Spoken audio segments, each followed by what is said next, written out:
See, we are with 37 people. And I want to get started by reading this atomic essay out loud and then take on some people onto the stage to see what your questions are, what your insights are into using Logseq for learning. Because I see a lot of focus on basically note taking or just personal knowledge management. But if you ask me personal knowledge management, I don't like the management part. I am much more interested in learning. So acquiring new skills, diving into new topics doesn't always have to be some kind of a content, because it seems like there's a lot of focus on content creation. Personally, I just want to get smarter. I want to understand the world better. I want to understand myself better. And that is basically why I am into learning. So I've just posted this atomic essay in the live chat, and I will just get started by reading it out loud. About 300 words, shouldn't take too long, and then I will riff off that for a little bit, and where I see Logseq becomes part of the story for me. And then there are some questions that came up in the discussions that I had prior to this session. So most people want to see or discover how other people use Logseq. So mostly processes, also very concrete questions like how do you handle different topics? So Asani asked that. Do you use multiple graphs? Do you dump everything in one graph? How do you approach that? How do you manage notes? And then again, I said at the beginning, I don't like managing. I like to expose myself to things, but obviously you need to have some kind of system to feed notes or ideas to yourself.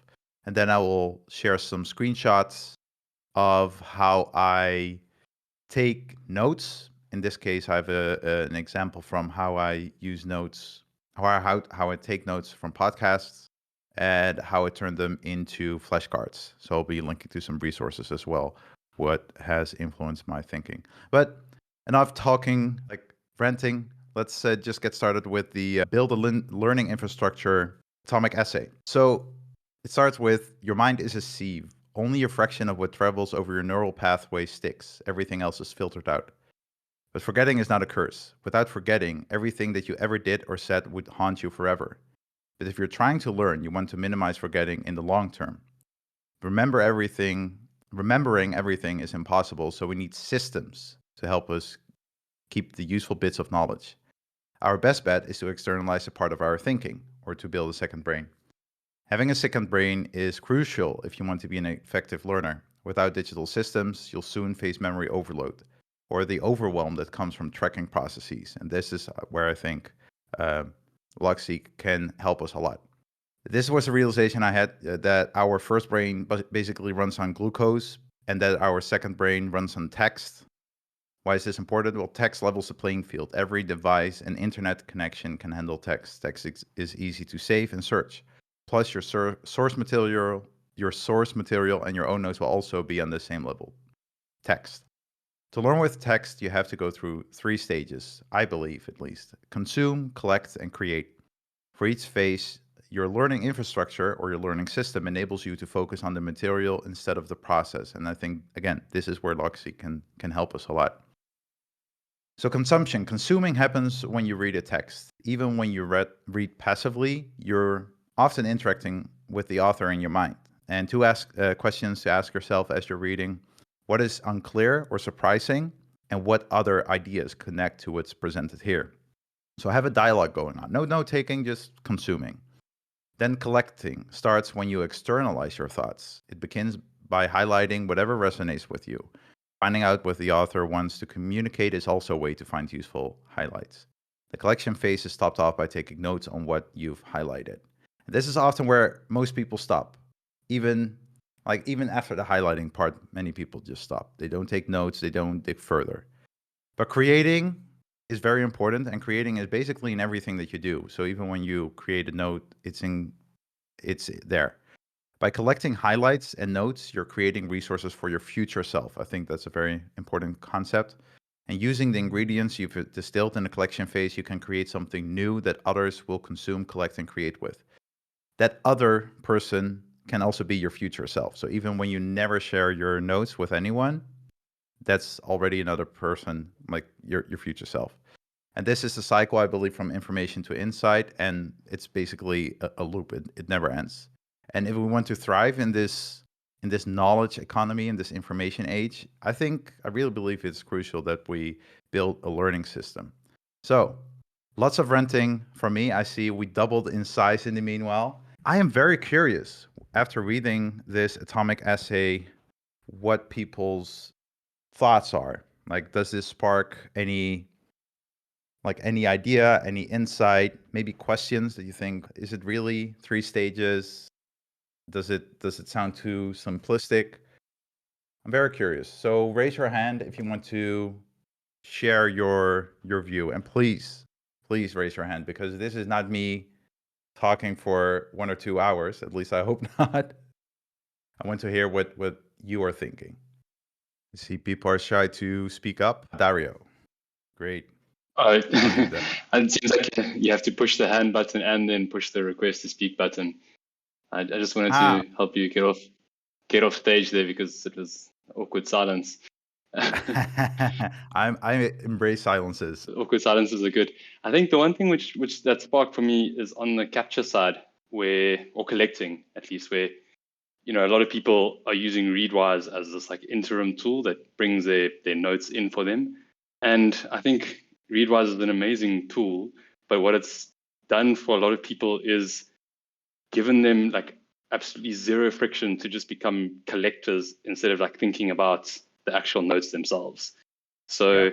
I am quite hesitant to just use Readwise. I use it like a little bit, but not all the time, where I'm actually trying to only read things that I want to retain when I'm in front of my computer, when I'm able to like, take notes with like pen and paper, which makes it a little bit difficult to, well, you want to also enjoy your reading. So it's not like you just are only reading for the sake of consuming and learning, but that's an interesting differentiation between just like using the tool to dump all your highlights into Logseq.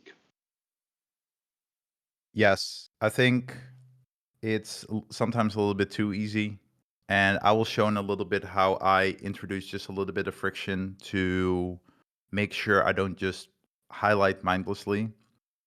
But I think you touch on a very important point that you I think information overwhelm can still catch up to us even if we have a tool like Readwise. Like, it's very easy to capture something. And that's why I think you need to ask yourself questions as you are reading. But then also basically the consumption phase, by asking yourself those questions, that will already help you, like when you have that inner dialogue, will already help you to basically only save the stuff that stand a little bit of scrutiny. So instead of just thinking, oh, this resonates with me, I'm highlighting it, well, that case, you can end up with highlighting half of an article or half of a book. But if you really think about it and you scrutinize it a little bit, what is the point here? Is it truly something new, or is it just like, I like the words, how something is written? Because if I look at myself, that's often why I highlight stuff. It's like, oh, this point is really well made, but it's something I already know. I've already thought a lot about. It doesn't really teach me anything new. I just like it, like how the idea is presented. Whereas if we want to use Logseq for basically as a learning tool, we need to wrestle with ideas, but then obviously the ideas in the first place need to be worth wrestling with. I don't know if that makes sense. I see Ali Fis, he or she asked to speak. If you speak, maybe introduce yourself quickly. Say how long you've been using Logseq, what your main use case or use cases are. I'm going to invite you, and then Rick, in a little bit, I will take you to the stage. Hello, thank you for having me here. I'm Ali, and I'm studying nanoscience at London University. I found Logseq to be a good tool for me to just jot down my ideas without thinking about it too much. I used to use Visual Studio Code for this kind of stuff, but I think Logseq is just easier because you just make a tag and then you have a new page. Yeah. That was really interesting. I had a question. Go ahead. Sorry. No, go ahead. I wanted to ask you a question, but you ask your question first. Okay. I was going to ask a question, and as you and Dario were talking, I feel like you sort of went into my question. So you were talking, Dario was mentioning that we don't read for the sake of learning. And then you also mentioned that information overload can create problems. These are two issues that I have a problem with. My question is, how can we create a learning system? It's a very broad question, but how would we create a learning system that would allow us to consume high density content like journal articles? Yeah, yeah. I think there's a lot to still be discovered here, if you ask me. So there's still a lot of research being put into, okay, how can you basically consume a text? Could be an academic text, could be a paper. For people interested in this topic, I really recommend Michael Nielsen. He has written a really nice essay titled Augmenting Long-Term Memory. And in it, he describes two main use cases. One use case is to, if I'm not mistaken, how to use Anki, so the flashcard program Anki, for memorizing keyboard shortcuts, commands for the command line, like how to copy folders, stuff like that. So very specific knowledge. And then he also talks about, okay, how do you actually turn those into atomic flashcards, basically. So instead of overwhelming you with 3 things you need to remember in one flashcards, he dives into how can you basically abstract one command or cut up one command into different flashcards so it's less overwhelming. So that's at a very detailed level. But then he also talks about how to consume and understand and really dig deep into scientific papers. And I think he uses AlphaGo, the paper on AlphaGo as an example. So I'll just fetch that article right now. It's called Augmenting Long-Term Memory by Michael Nielsen. And then there's another, and I will put that in the live chat. Very good article. And then there's another article that also goes into basically how do you learn from textbooks, also papers, and he wrote that with Andy Matuschak. Oh yeah, the title is how transformative. Yeah, how can we develop transformative tools for thought, actually. So let me also put that in the live chat, because that is basically, it goes very deeply into how do you use spaced repetition. So it's basically how can you transform your notes into a tool for learning, and how can you create good flashcard prompts. So it has several examples, because I think spaced repetition can help us a lot, but writing good prompts is key, and creating good flashcards is key. And I think that's why I love Logseq so much, because it's so easy to turn notes into flashcards. And I know this is not a comprehensive answer exactly how to, but I hope these resources will help you dive a little bit deeper into that part of using Logseq. Thank you. I've seen the paper, the article about Anki before, and actually the reason I started to use Logseq was because I couldn't go that route. Constantly, whenever I consume information, especially when it's like a math or physics paper, I realized my understanding like 2 or 3 months ago was incorrect. And then it just became difficult to sort of maintain stuff inside Anki. So I only have the stuff that I know is 100% correct in Anki. And then the sort of the more deeper understanding I put into Logseq. That is obviously that is important. I think they also, at least the second link I sent about how to create or how to make transformative tools for thought is about, basically, it also addresses this. So you need to be sure that something is correct. Another thing that you could look into, though, because this is basically, it's a process problem, I think, mostly more than a tool problem. And I think most of the discussions we'll have here are process or workflow problems. But there's also this idea that was proposed by the creator of SuperMemo called incremental reading. Personally, I haven't dug too much into it. I'm not an academic, so I feel very out of depth here answering a question by an academic. But it goes basically into how do you read papers? How do you develop an understanding? And then also, how would you update your understanding of a field or a paper or a collection of papers or field of research? So yeah, I'm not going any deeper now, unless some other academic would like to jump in, because I feel a little bit out of my depth when it comes to papers and updating understanding based on different parts of research. There's also another request for a speaker, Rick Lip. I hope you're still there. Can you please introduce yourself quickly and share your question or your insight with us? Thank you, Ali, by the way. Hi, I'm Ricardo.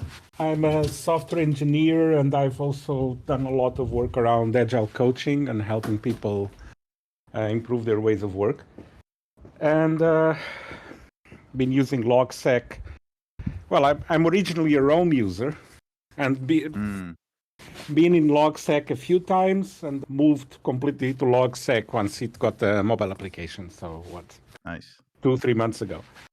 And actually, I was coming in the topic of the discussion around Readwise, because I used to use Readwise, but I found that it was too easy to just read something, highlight it, and that I was not using the highlights, actually. They were just polluting my database, because they were what was in Logseq was like that very first understanding that I did in Readwise, and probably the interesting parts were not there. So I switched to just using Markdown download with a bit of a customized template to get links to the day. And I capture less, but I capture the whole page, do one round of highlighting on it, but I only consider it captured once I summarized it in 1 or 2 paragraphs that go on the daily note. So by introducing a little bit more work to capture information, I found that I'm actually using the information I captured a lot more. Yeah, that's a great insight. I think what happens basically when you use Readwise is you just create another channel that can overwhelm you. So you're like, when I look into my reader app of Readwise, it has hundreds of articles, like I think close to 700 articles. I'm thinking, how am I ever going to read that all? So you need to actually revisit information. So it's often better to distill information, only real, and then have that extra point of friction almost. Like if you have to open Logseq and then take the note and save the link, that little bit will, for many people, introduces just enough difficulty or friction to then be more critical of what to save, because you're not going to save everything, because it will become very tedious, like boring, like it's not joyful anymore then. Yeah. No, I found it also ruined a bit my Logseq searches. Imagine I click an article about Grafana, about a release, and I highlight just the first paragraph. And in Logseq, I won't be able to find that there was an update where I need to change the location of something in a configuration file. But if I clip the whole thing into Logseq, highlight it in Logseq, the raw part of the information is in Logseq. It is in a separate folder. I have a highlights folder, and every once in a while I prune it a little bit. But having that raw information then with the highlighting and then with the summary on top. So it's a little bit like those 3 steps to do the first 2 layers of the thing you described, because then the third layer usually turns out into a build system that I build. So it's not a document, it's more code. Yeah. So if I understand correctly, you take the whole content into Logseq and then you start to take notes on it or highlight stuff, and it's not that you use Readwise and then hopefully someday you will read it. It's you take the article itself or the content itself. Yeah. Is that correct? A summarized version of the content. There is an extension for Chrome. I use it in Safari now because I don't like Chrome too heavy. It's an extension called Markdown Download, and you can customize it to insert a date that is compatible with Logseq date, so it shows up that you captured that on that date. But part of my process is if I capture something, the capture is not complete until I wrote a 1 or 2 paragraph summary in my own words of why I captured that, what is important in there. So I Yeah. get already the first level of distillation done there. What is it called? Is it called Mark Download? I think it Markdown is Web Clipper? in Safari, and I think it has Yeah. the same thing in Chrome. Wait a second, I have to go to my Safari extensions preferences. It's called Mark Download. Mark Download, Yeah. Markdown Web Clipper 3.1.0. I can Yes, I share, found it. if anyone is interested, I can share the template that I made there Yes. to make it all link up. Yes, please, because it's actually something I've been considering of doing as well. It's actually so my girlfriend showed me a workflow, and she uses Roam. So, but the idea is very similar. She will take for language learning. She has a workflow where she takes a text, and then every paragraph is basically an individual block. And then instead of using any other tool, she will, for stuff she doesn't know, she will highlight that and then put the definition underneath just as a block. I found that very, very nifty, like very useful, because it's like, you just have the content and then you take notes on it. And then if you would do it in Logseq, you can turn it into flashcards. So Yeah, what I'll share I it on the do, Discord in one of the channels, the configuration for the tool. yes, if you can put it in the live chat, it will be very useful. I'm going to put a link now in the chat, which for the people who still like Readwise, but find that they don't really revisit what they highlight, or they highlight too much. I found this very useful, so I'm going to put that now in the chat. And I also have an example from my own notes. So this is a technique called highlight question and answer. It's basically a 3-step process. And what it basically is, when you highlight something, it says create a question and answer for it. So create a question and then answer that question based on the highlight. That way, it will do a few things. Not only will it introduce a little bit of friction, so you will not be able to just highlight and forget. So this really forces you to think, why is this important? So you will come up with a question and an answer. An answer is basically just a summary of the highlight. And what I recommend you do is add questions and answers to your highlights when using Readwise. So when you highlight something, if you use Instapaper, for example, or if you use Readwise's Reader app, you can add a comment. So use the annotation functionality and add the question and answer there. Then when you export your Readwise pages to Logseq, move the questions to another section of the book page, because Readwise exports basically every collection of highlights based on the source. So the source can be article, then we'll create a page for that article. If it's a book, Readwise will create a page for that book. By the way, there is a unofficial Readwise integration right now. Readwise told me that they're working on an official integration, so it's coming. When? I don't know. I don't want to put pressure on them, but they are working on it. So that is great news. So when you export, and that's basically the second step of what I recommend, when you export from Readwise to Logseq, move your questions to another section of the book page, and then nest the answer underneath the question. And then block reference the highlight and nest it underneath the answer. So as you'll see at the result, I have a question at the top, #Q.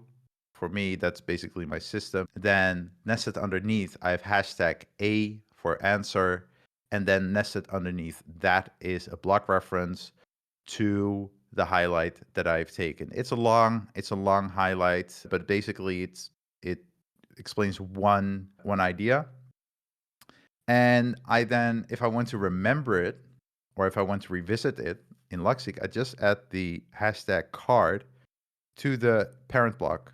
So to the block that contains the question. And then that will basically become part of just my daily flashcard or repetition regimen, basically.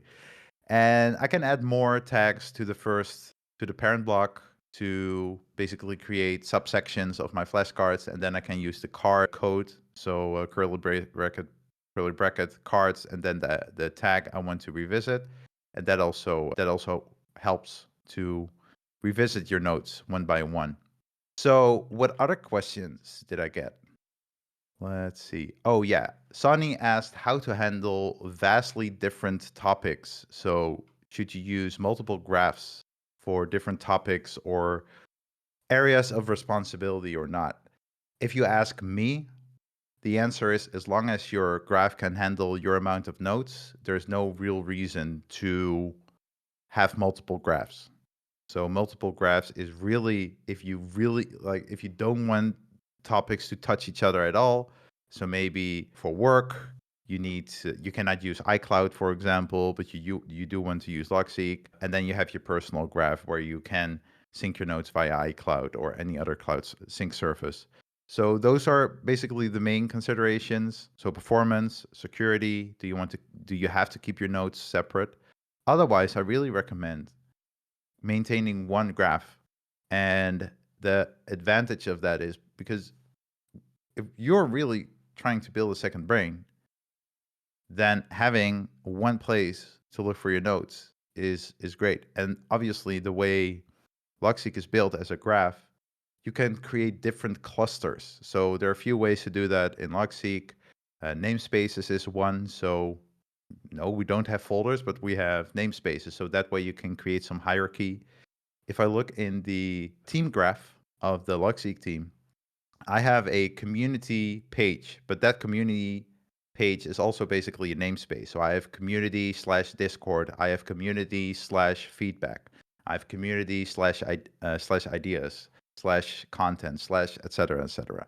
So that helps me to basically create little clusters or hierarchies within that one big graph. And then obviously by linking to other nodes, to other blocks, I expand that cluster.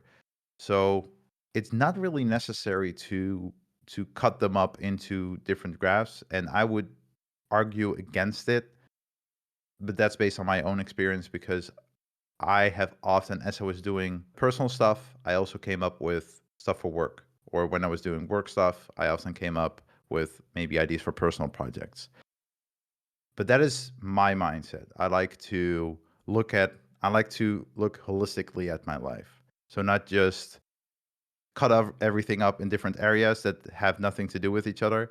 Obviously, how I eat, how my relationships are, has an effect on my work, but then also my work has an effect on how I am after. So I like to consolidate, for example, my diary, my personal logbook, because my different areas of life influence each other. So that is basically my very long-winded answer to, should you keep things separated or should you put everything in one graph? And then obviously, if you use Logseq for learning, there are many opportunities to learn from situations in your life. And I think that can be very, very useful to have everything in one graph. There is some chatter in the text chat. Black is saying, I find that I will have random questions as I'm working in Logseq. Currently, I'm abusing to-dos to make those easier to service. Yeah, absolutely. That is a way. But obviously, you will create another big pile of notes. Like if you're very, like it's almost a tag, or a to-do is almost a tag, a catch-all tag.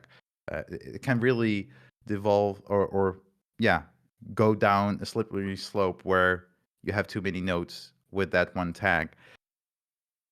I would say to create hierarchies, clusters in Logseq, especially if you're familiar with Roam Research, use it in the same way. So write as much as possible on your journals page and then just create parent blocks with tags. So you can basically structure your notes a little bit. You have entry points into your notes, but it's still separated somewhat. And then the question from Lek is, can you share how you document and organize known questions that you want to later research? I don't have a process for that specifically. I would say if you are really interested in that, a good approach is Zettocasten, because I think so. There are few systems or approaches that are very popular in this PKM space. So one hand you have people just taking notes and building up very nice graphs of notes that they will never revisit. That's me mostly. And then at some point, as you want to program your attention, you can basically add tags to your notes, turn those into flashcards, maybe create queries. So there are different ways to tackle that. So that is a very systematic approach to going into your notes. But obviously, if you want to dive into your notes, you need to have some reason to dive into your notes. So having questions that you want to research or get deeper into could force you to dive into your notes. But if you then discover, oh, I don't have any notes about this, could also trigger some more learning in that direction. And I think when you want to learn over time and basically slow cook answers. So you have a question, and then over time you slowly think about those questions, do research, read with purpose with that question in mind, and then you get answers to your questions. I think the Zettocasten approach is really useful for that. And again, I think the Zettocasten approach is often positioned as some kind of writing system or content creation system. I think you can just or should just use it primarily as a learning approach. So you have questions and then you write your thoughts and ideas about those questions over time. Again, you need to have some organization. So add some tags. I have actually been experimenting with something, and I obviously cannot share my screen, but I can take a screenshot. I've been experimenting with flashcards for my Zettocasten. And I will also link to my approach that I have recorded once, and it's a 90-minute session. But first, let me put the screenshot into the live chat. So I have basically Zettocasten within Logseq, and I use more statements. So this is basically the result. The statement is the result of thinking about journaling for professionals.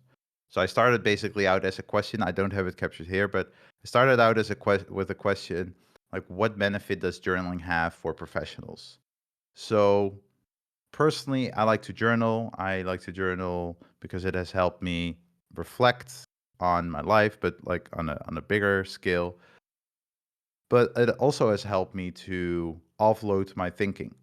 So I've turned this into a card. As you can see here, the top bullet, it has hashtag card. And then I have a few notes underneath. So in this case, I have a highlight that triggered basically this statement. And then underneath, I have my thinking about that. So if you're familiar in any way with Rome Book Club, this is the approach that Bo Han has promoted. I have I have recorded a session about this. It's about starting a podcast in Rome research, but it's like the same ideas are applicable in Logseq. So if you have time, if you have 90 minutes and you really want to get into Zettocasten, this is a good start, I would say. So, but the question is basically, why create a Zettocasten? And as you will see on the page that I've just linked to, the answers I could think of that in my own experience, it helps you go from a note taker to a note maker.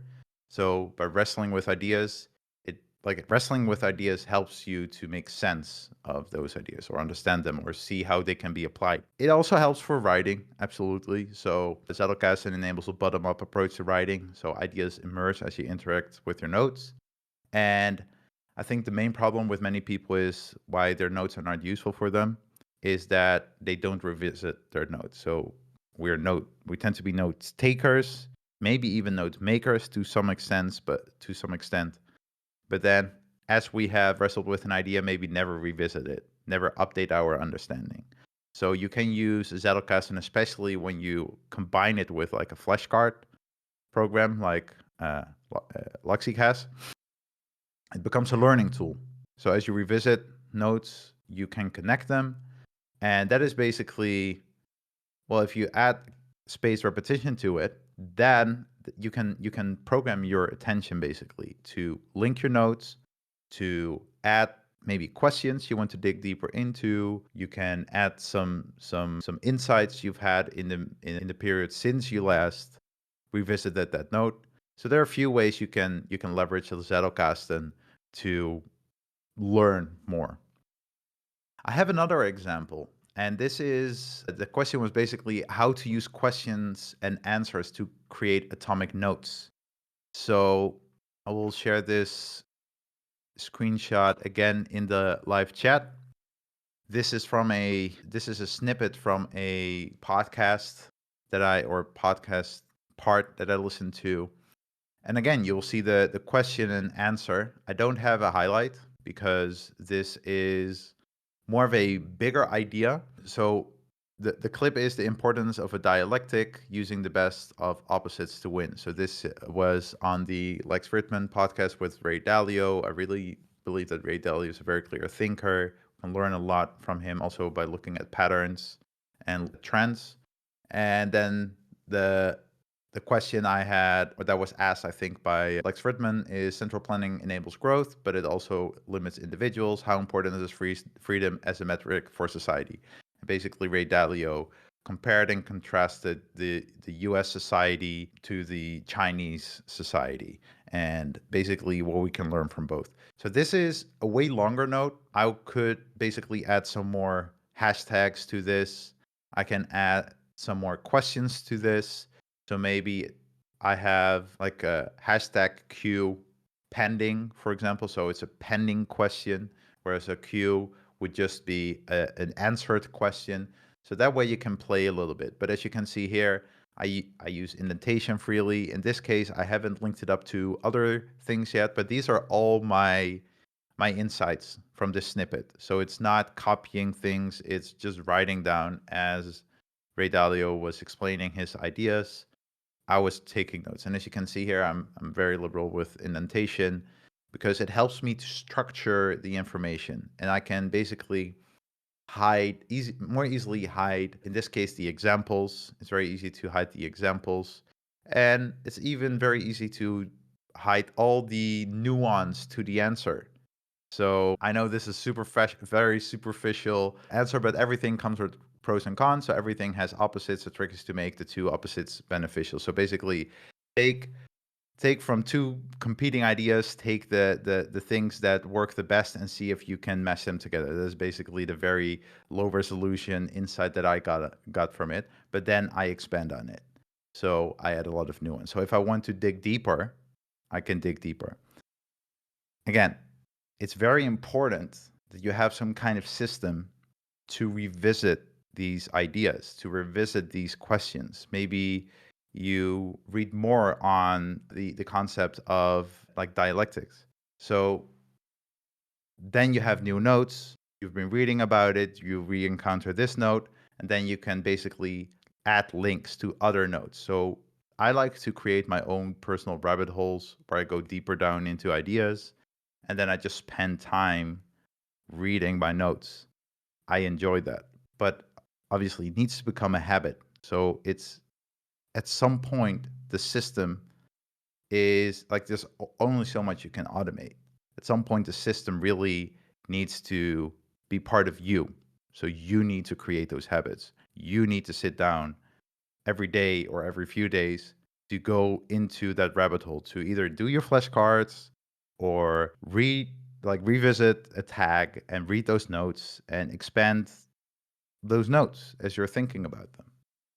Sus is asking, or Sus, how do you know that you have to stop indenting? Because you could basically create unlimited sub-bullets. Exactly. There's no end to indenting.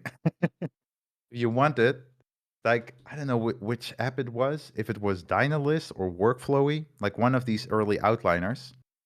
Basically, the top bullet was the outline, and then everything else sprouted from that one bullet.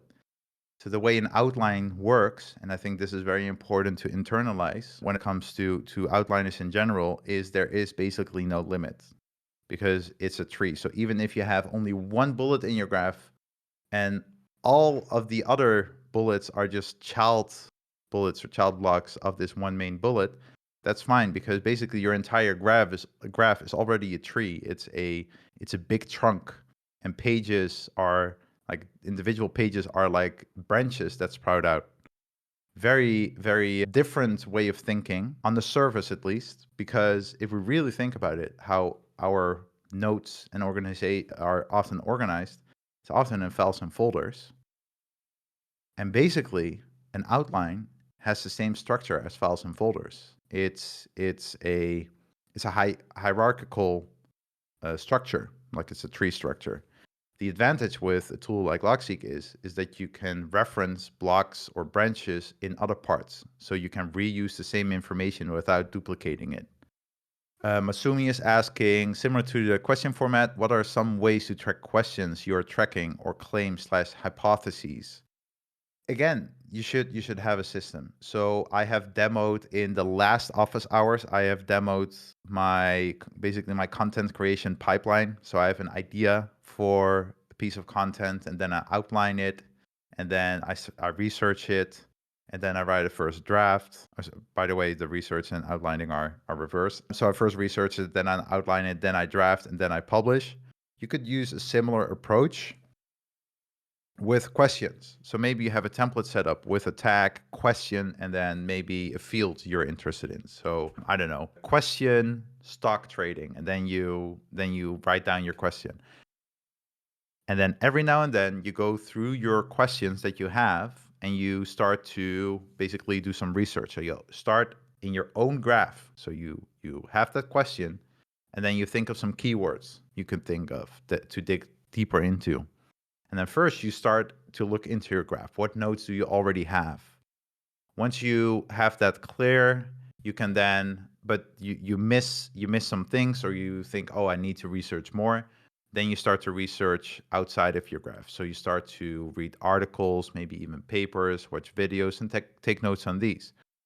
But these are obviously not things you do in one sitting. You have to keep returning to your notes. You have to keep returning to your questions.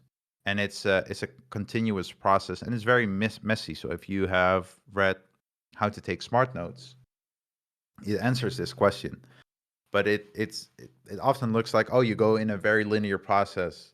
So you have a question, you do research, you outline, and then you write about it. Could be a note for your Zettocasten, could be a blog article, could be a comment on a forum, could be an internal memo, whatever you want to do with it.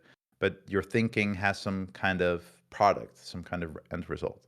But it's a very messy process. So you go from question to research, and maybe then you go back to redefine your question. Then you research some more. You outline some ideas. Maybe you notice, hey, my insight is not that good yet. I need to research some more. Or you already arrive at a conclusion and you think, this question was not that interesting. But you need to have some kind of habit to revisit those questions. You need to have some kind of system.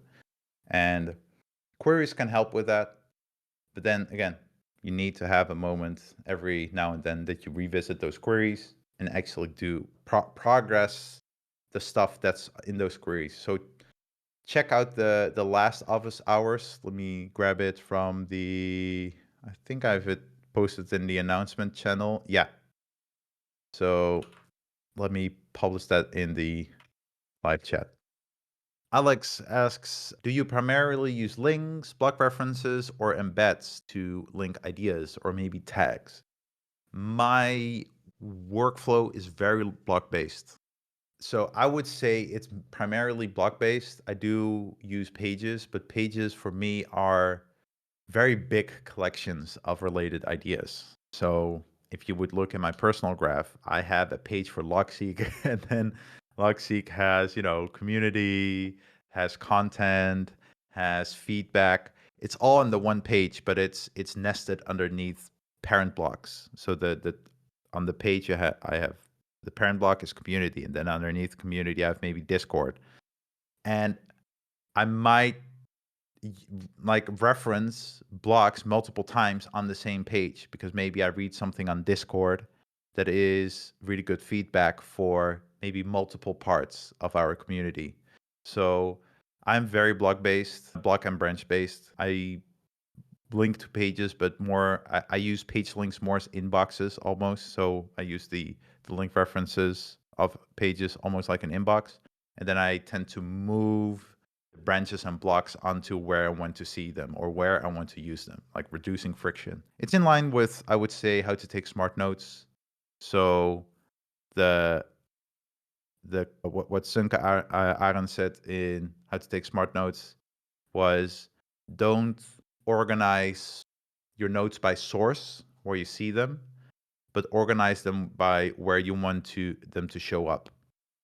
Obviously, with Logseq, that doesn't really matter that much because I can still have a page that I organize by source. So this is what Readwise does: export a whole book to one page, but then I will reference those blocks elsewhere in my graph, and then it doesn't really matter where they live, where their source lives, because I can just reference them. Ali is asking, do you have a template that you use for reading through content? Yes, so you can automate a lot. Basically, what I've shown before, the HQ&A, is a template. I've just not automated it, so it's still a manual process, but the format you can turn into a template. I have it set up actually as a text expander template so I can use it on my phone when I'm taking notes. But yeah, there are some possibilities there, but until the official Readwise integration is there, I will not automate it too much, but there's definitely, I would definitely recommend templates, especially when you have some kind of process. So watch Office Hours 2 to see how you can use queries to basically create pipelines. So pipeline could be for content you consume, could be for questions you're digging into, could be topics you want to further dig into. And Ali is also saying the question to research loop is something I find time consuming, but it seems that it's a good thing and part of the learning process. Once I read Make It Stick, this is a book about learning. I was really convinced. Like after that, I'm convinced now that learning should be effortful. If learning is effortless, it's probably not going to stick with you for a very long time. So Make It Stick, very good book. I have some, if we're talking about learning, I have some reading questions about this. So please bear with me. I have created reading questions for 3 books: Make It Stick, Ultra Learning, and How to Take Smart Notes. So we'll put that in the chat as well. Kieran is asking, what would be a good insight on stepping out of the folder style organization? I'm having a hard time on getting used to only having notes linked. Yeah, very scary feeling if you ask me, because at least what I felt was I was losing some kind of grip on my notes by not putting them into files and folders. But that was just because I was thinking in files and folders. I wasn't really embracing the outliner idea yet, and of every bullet having an address basically in Logseq. So once I internalized that, and I should say I started with Rome. So Rome has the same paradigm basically. Every block is a page, because you can click on a block and then it will have its own page. Same in Logseq, you can link to an individual block, but from other apps, but you can also link to branches basically. So the best way to get started with this is to use your journals page for everything. So don't create new pages, but just use your journals page for everything. And then you'll see you'll have to organize by indentation.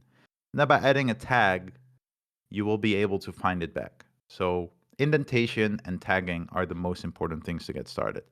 I'm not saying it's not scary or that it is easy. Like I think it took me 1 full working week of full-time use of Rome when I got started with Rome for it to click, like for almost 40 hours. I see a question for Sonny. I don't know if he's going to add that or if he's going to answer that in the chat or wants to do that here on stage. But, well, it's been mostly me ranting for an hour. I want to see if there are people who want to share some more questions or insights. I have a question for the people who are still listening and who are willing to go up on the stage. How do you use flashcards? Because I've been talking about basically taking notes on, articles you read, books you read, and then creating highlights and how I turn those into flashcards. I also have an approach for language learning using flashcards. So on the front, I have audio with a sentence, and then on the back I have the translation with some grabber notes, so I test myself on like target language to native language. But those are basically my main use cases for flashcards.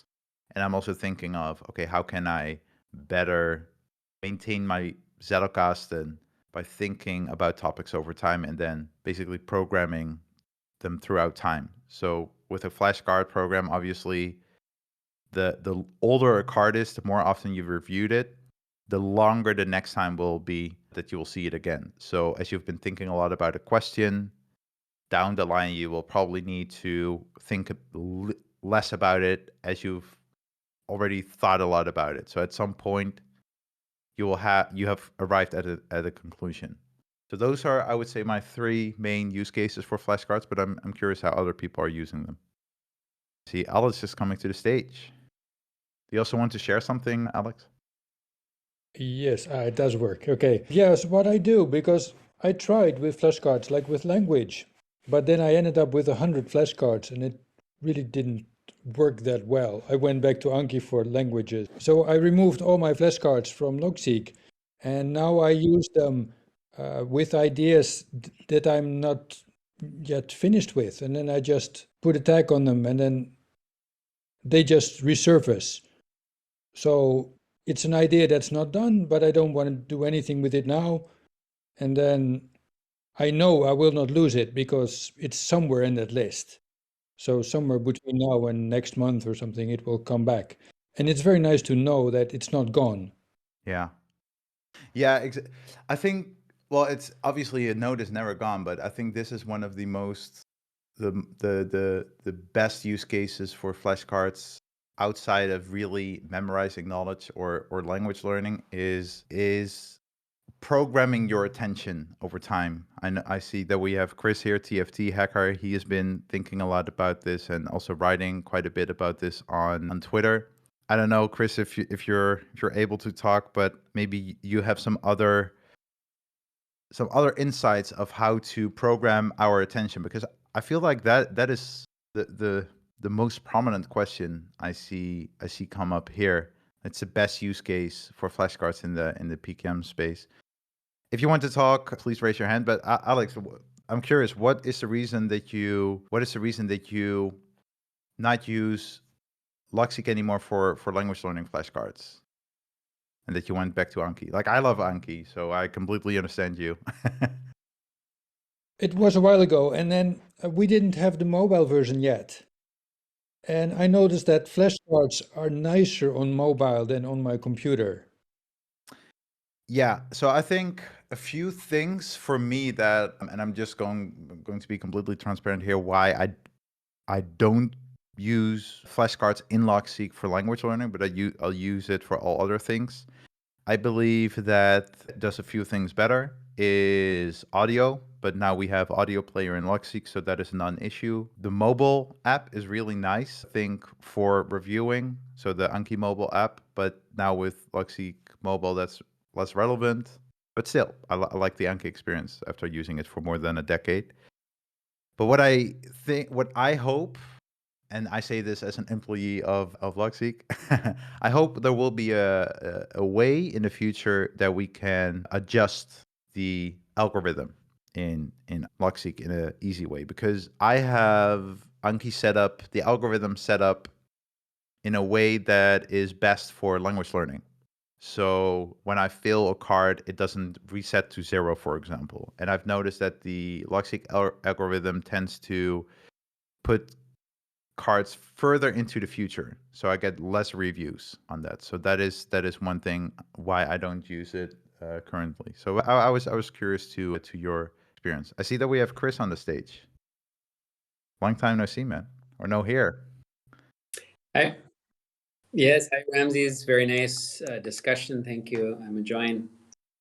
I love when we start talking about spaced repetition in the context of tools for thought. That's an exciting field. I have to admit, though, I was a little hesitant to comment because I'm still experimenting and new to Logseq. So, yeah, I would just add that as a caveat to anything that I would say. I really enjoy spaced repetition tools, though, in the context of our tools for thought, our note-taking tools, and basically been experimenting with that space for about 2 years and still working on it. It's kind of an ongoing, let's say, research subject, but I have discovered a few things that have been very helpful for me. And so, like you're saying, using spaced repetition as what's the terminology they used? It just escaped me. Basically focusing our mind, or a programmed attention, that expression that you used, is a very interesting concept. And it's always a challenge, like, what do you want to resurface? How do you know that you want it to resurface? Yeah. So speaking about the concept of programmed attention, one of the tools that I'm using in the context of a tool for thought, a spaced repetition tool, has standard flashcards, which is very nice, but it has this review concept. And basically you can tag a note for review, but not with a goal of typical spaced repetition flashcard question and answer. Rather, I want to resurface this note in the future, and let me use spaced repetition algorithms to space out how that comes back to me. So you're not trying to commit to memory, something you're learning, but you're trying to refresh the concept in your mind over time. And so it's a very nice tool. So I'll mark it as, okay, I'm interested in this. And then at some random date in the future, it reappears. And then I say, I really like this, or I'd like this to come back again sooner. And then it just goes into the either again. So that's been a very useful approach for me. Yeah, I agree. And by the way, you use Obsidian mainly. Do you use, because I was peeking on your Twitter account, do you use spaced repetition within Obsidian? Because I see there's a plugin for it. Yes, I'm using one of the plugins that has this review feature. Is part of it. Yeah, nice. So it's called Obsidian Spaced Repetition, I think, by Steven. Yeah, just spaced repetition. Yeah. Yes, you're right. That's the one. I'm asking because my personal graph is called Logseq. So I use it in combination with Obsidian. I'm not afraid to say that out loud. It's great that we have this interoperability of data. I like that idea of basically using spaced repetition to program your attention, and then instead of, like, the goal is not to memorize, but to revisit and then ask yourself the question, like, whatever question you want to ask yourself, like, is this still relevant? Is my understanding different now? Is this nonsense now that you get it out of your spaced repetition system? Things like that. Yeah, I really like that. I see some chatter. Or you want to say something else?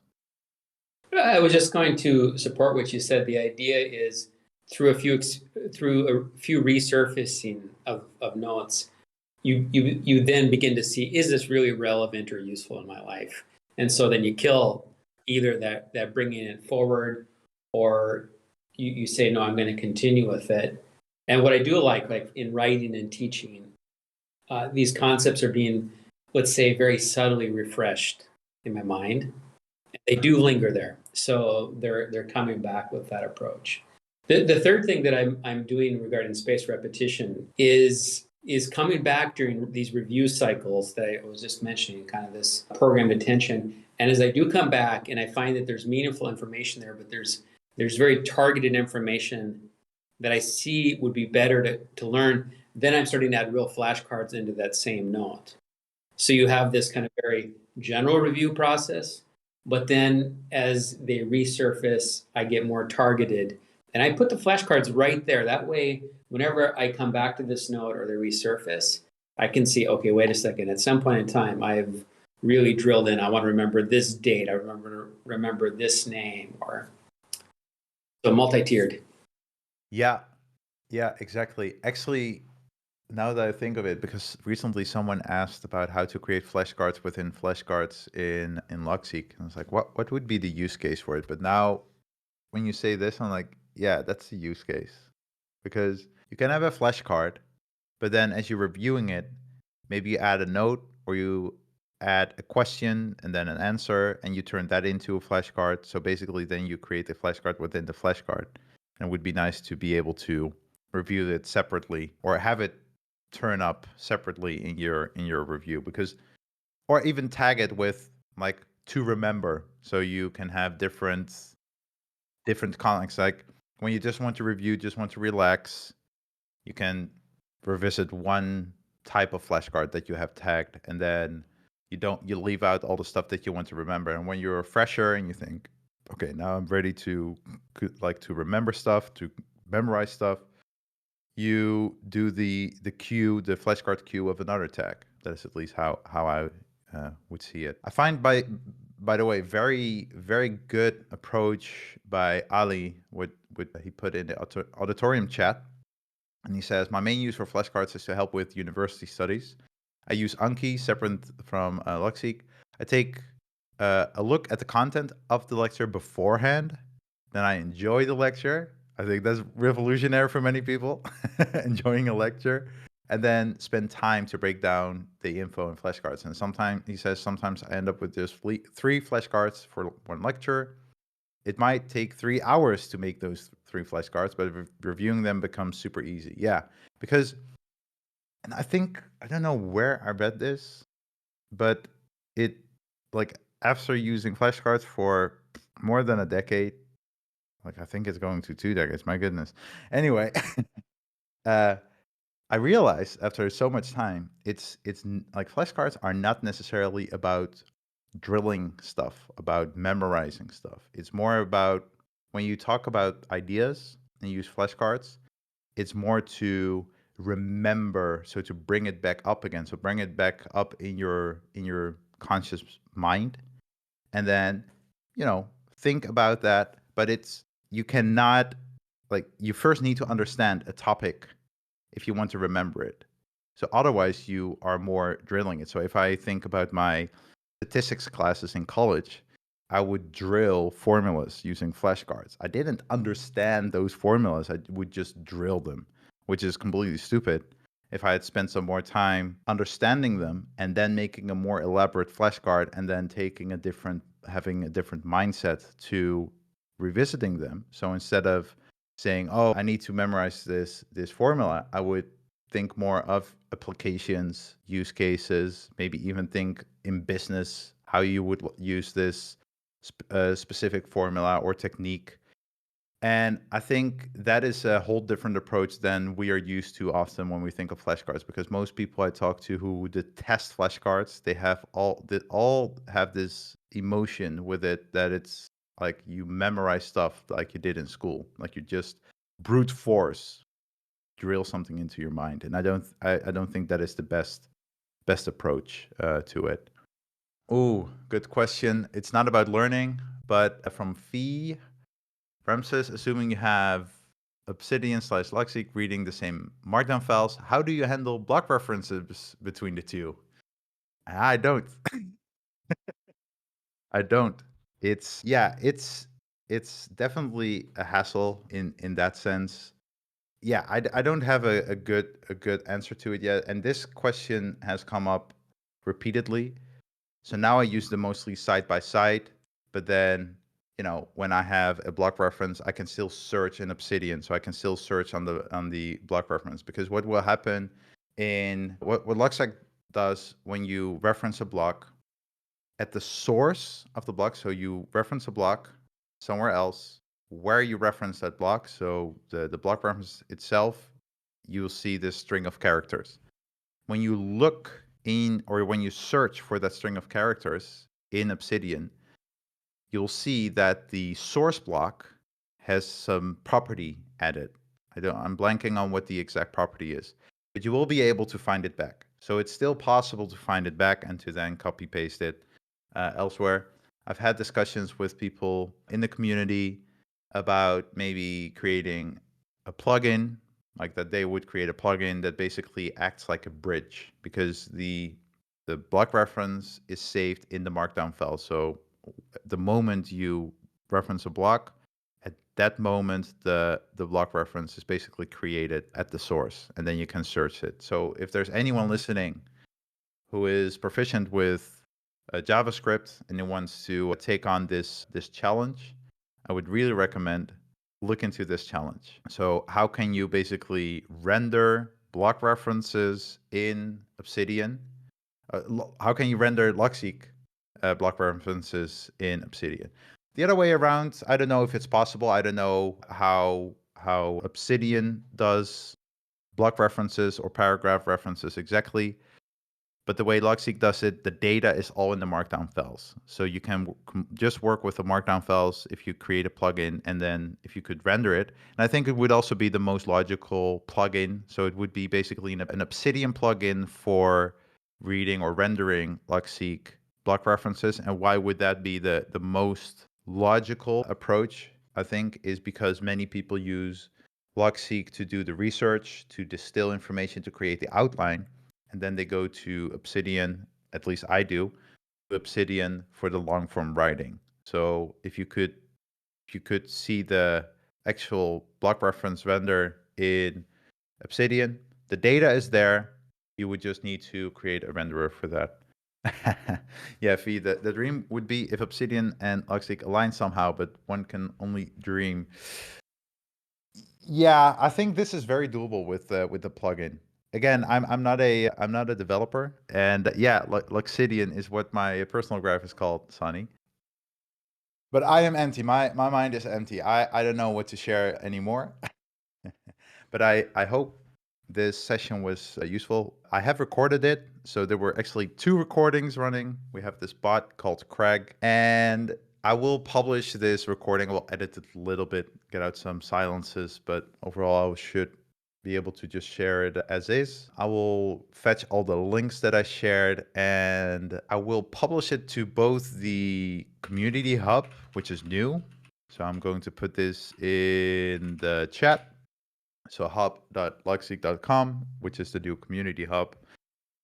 And we're also working on a blog. So stay tuned. I will be announcing that hopefully later this week in the announcement channel, but we're working on a blog where more of this content will be published. So I want to have more of these discussions.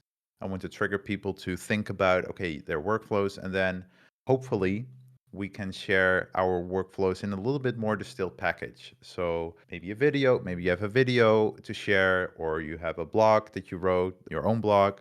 That is perfect content for the community hub. If you want to share or republish your content on the Logseq blog, that will launch hopefully later this week. And then we're also going to launch a newsletter. So more about that soon. But basically, we just want to help people get the most out of Logseq. So boosting content that is already out there, creating new content, answering your questions, not just here in the Discord, but also in a more distilled package. So if you're interested in that, definitely contact me. If you have an idea for an article or anything, yeah, share it with me. Feel free to send me a DM. Anything else? Next week there is no Workflow Wednesday because I live in the Netherlands and it's our king's birthday next week. So I will be walking through the city center of Amsterdam and probably dressed in orange. So yeah, no Workflow Wednesday next week. After that, if you want to come on either here, like you want to just have an audio only conversation, hit me up. If you want to share your workflow or your graph or whatever, want to meet fellow people in a niche like academia, or maybe fellow professionals who use Logseq for very specific use cases, also reach out to me because I want to speak to real users of Logseq, understand better how you use the tool, but also what you run into for problems. So these sessions are not just to show how to use Logseq and to promote Logseq, but it's also as a mechanism basically for us as a team to learn what are the friction points, what are things that are not possible right now, but that would help you a lot getting more out of this awesome tool. All right. If there are no more questions, I just want to thank everyone. This was fun. Like sometimes I had to pull a little bit, I had to rant a little bit, but overall, I hope this was useful and my ranting wasn't too boring. I like this takeaway, Ali. 3 main points you learned today. Processing information is something I need to work on more. I think we all need to do that. research to question and back, like the back and forth between research and questions takes time. Enjoy the write. Yes, enjoy the process.